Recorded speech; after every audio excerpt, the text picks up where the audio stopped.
madaxweynaha Soomaaliya Maxamed Cabdullaahi Farmaajo ayaa haatan kulan la leh madaxda maamul goboleedyada Galmudug, Hirshabelle, Koonfur Galbeed mana jirto cid kulankooda ku wehelinaysa. madaxdan ayaa ka arinsanaya caqabadaha hortaagan qabsoomidda wajiga saddexaad ee shirka Dhuusamareeb oo wali la isku diidan yahay. madaxweynaha maamulka Puntland Siciid Cabdullaahi Dani ayaa gabi ahaanba diiday inuu yimaado shirka Dhuusamareeb isagoona haatan ku maqan dalka Jabuuti uu dhawaan aaday.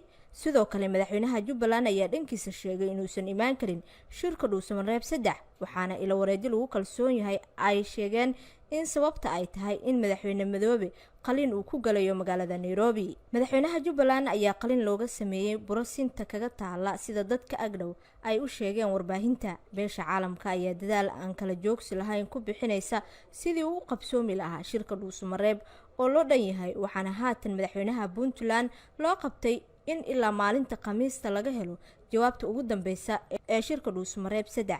sidoo kale wararka soo baxaya ayaa sheegaya in madaxweynaha Jubbaland Axmed Islaan Axmed Madoobe uu soo diri doono ku-xigeenkiisa Maxamuud Sayid Aadan. hase ahaatee wali waxaa taagan didmada beesha caalamka ee qorshaha madaxweyne Madoobe.